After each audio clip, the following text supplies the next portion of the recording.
golden city of Jerusalem. For centuries, the heart of three of the world's greatest religions. Here, within a stone's throw, lie the holy places of Jews, Christians, and Muslims. Within this microcosm, each religion has marked and glorified its sacred sites, realizing in architecture the complex amalgam of praise, awe, and transcendence that is sacred art. Sacred art is an interiorizing movement.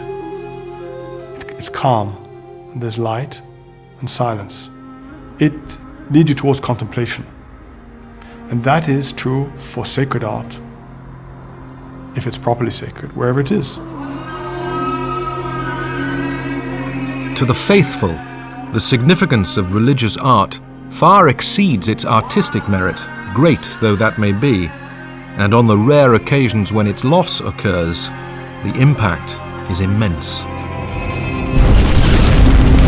In 1969, here in Jerusalem, just such a loss occurred. This is the extraordinary story of what followed. The revelations, the obstacles, the struggles, and the ultimate triumphs that brought about a re-evaluation of ancient traditions of religious art in the 21st century.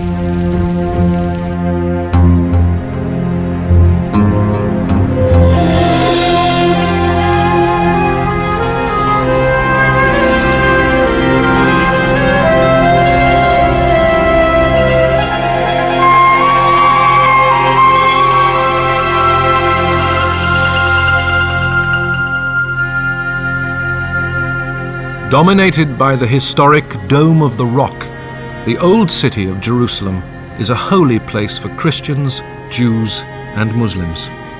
For Muslims, the Al-Aqsa Mosque is a site of special reverence. It marks the place from which the Prophet Muhammad ascended to heaven, making it the third most holy site in Islam. And it is under the custodianship of the Hashemite royal family of Jordan in a sacred trust that goes back centuries. Our family was the custodians of Jerusalem until 1967. The West Bank, including Jerusalem, East Jerusalem, was part of Jordan. In 1988 or 1987, I think it was, we said that we will no longer represent the people of the Palestinian people, and they will represent themselves. And so we severed ties with the West Bank. We became no longer responsible for the West Bank, except for Jerusalem, precisely.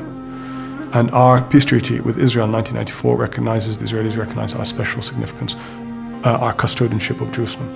And it still is under Hashemite custodianship. The mosque has stood here for more than 1,000 years. For 800 of those years, the Imam preached the word of Allah at Friday prayers from the same spot, a Minbar, similar to a pulpit in a Christian church. But this was no ordinary minbar.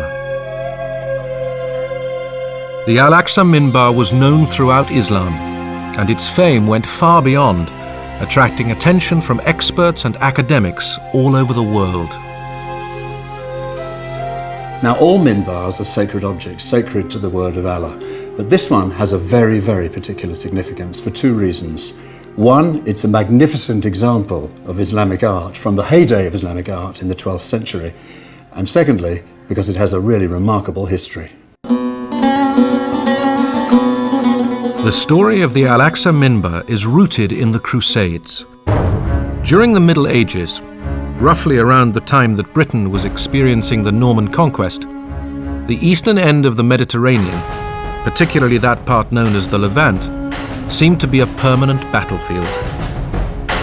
In this narrow strip of land, Christian Europe fought Arabs, Turks, and Kurds for control of what each regarded as its holy places.